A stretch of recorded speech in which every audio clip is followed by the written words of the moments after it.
Hello friends, कैसे हैं आप सब। उम्मीद है आप सब खैरियत से होंगे और आपकी हम खैरियत के लिए दुआ गो भी हैं। अल्लाह आप सबको और आपके अहले खाना को सेहतमंद रखे, सेहत याब रखे और खुशियों से भरपूर रखे। आज नाजरीन और सामीन, आज हमारा जो टॉपिक है मेडिसिन, जो आज हम जिसकी चर्चा करने जा रहे हैं वो है साइना।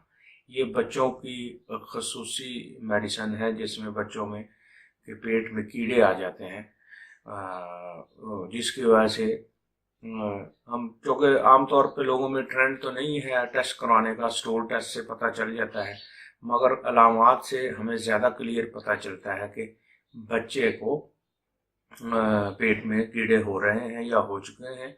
ये इलामात अगर बड़ों में हो तब भी हम इसी मेडिसिन से जो है पेट के कीड़े हम उनको ख़त्म कर सकते हैं।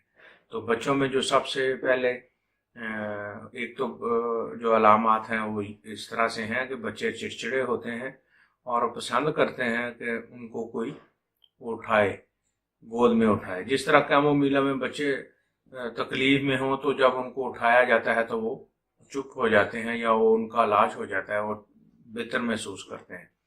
मगर इसमें बच्चा जो है पसंद करता है कि उसको कोई उठाए।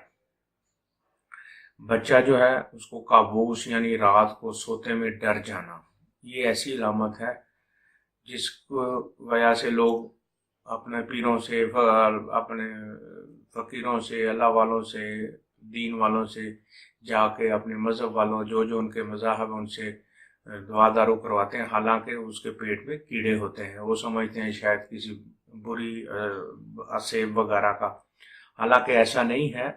उसके पेट में कीड़े होते हैं, बच्चे के मुंह से राल निकलती है, वो दांत अपने पीसता है, साथ वो सोते में डर भी जाता है। तो ऐसे बच्चों को आप फौरन साइना 30 सुबह दोपहर शाम या कोशिश करके देख लें अगर इससे कवर हो जाए, वरना 200 हर तीसरे दिन एक खुराक उसको लाजमी दें। दोस्तों, मेरे देखने वालों को से मैं रिक्वेस्ट करता हूं कि बच्चा अगर आपको अक्सर नाक में खारिश करता हुआ दिखाई दे और उसकी आंखों के नीचे हल्के भी हों, तब भी आपको फौरन साइना के ऊपर आपकी निगाह जानी चाहिए।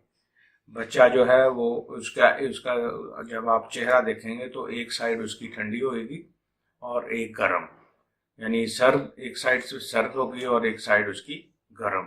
तो ऐसे बच्चों को आप फौरन चेक करवाएं, अगर हो सके तो उनका स्टूल टेस्ट करवाएं, वरना उनको इसी अलामात की बेस पे साइना, जो कि बेहतरीन मेडिसिन है बच्चों के पेट के कीड़ों के लिए। और वो अक्सर बच्चे ये जो नाक रेदते हैं, खारिश भी उनको होती है और उनके आंखों के नीचे आप देखिएगा कि हल्के भी बने होते हैं।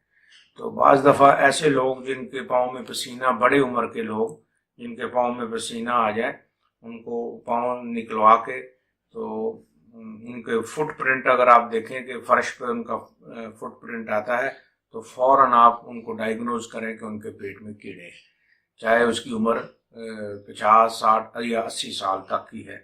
तो वो भी तकरीबन बच्चों जैसे ही होते हैं। तो ये दोनों एंड पर काम करती है, स्टार्ट में बच्चों पर भी और बूढ़े लोगों पर भी। अगर उनके पेट में इस तरह की अलामत हो या रात में सोते हुए वो डरे या वो नाक रगेदें, नाक रगड़ें, अक्सर बच्चा जो है वो नाक रगड़ता रहता है। तो बच्चों में अक्सर बच्चे चूँकि आजकल बाजार से चीज़ें लेकर खाते हैं, अनहाइजेनिकल चीज़ें होती हैं, स्कूलों में अनहाइजेनिकल चीज़ें खाते हैं, तो लाजमी है कि उनके पेट में कीड़े भी हो। तो बच्चों की सेहत के लिए बहुत ज़रूरी है कि उनका चेकअप किया जाए। अक्सर बच्चे जो हैं वो रात को सोते हुए खांसते भी हैं, ये काली खांसी में भी बड़ा काम करती है। ये आम खांसी से हट के ये साइना काली खांसी में भी काम आती है, मगर साथ अगर उसके नाक करेदे, दांत पीसे सोते वक्त, तब भी जो है, और चेहरे में हल्के, आंखों के नीचे हल्के हों, तब भी ये आपको इंडिकेशन मिल रही है कि ये मेडिसिन साइना है। दोस्तों, उम्मीद है आज की हमारी ये एपिसोड आपको पसंद आई होगी, और साथ साथ मैं आपसे रिक्वेस्ट भी करता चलता हूँ, जैसे पिछली एपिसोड में करता रहा हूँ, कि आप सब्सक्राइब भी करें اور اس کو شیئر بھی کریں. شیئر کرنا اس لیے کہ دوسروں کا بھلا ہوتا ہے اس میں. دوسرے جن لوگوں کو پتہ نہیں ہے، آپ کے جو دوست ہیں ان کے ہاں فیملیز ہیں، فیملیز میں بچے ہیں، تو ان میں یہ پرابلم اکثر نظر آئے گی. تو سائنہ آپ کے بچوں کی صحت کا ضامن بھی ہے. Okay, take care, bye bye.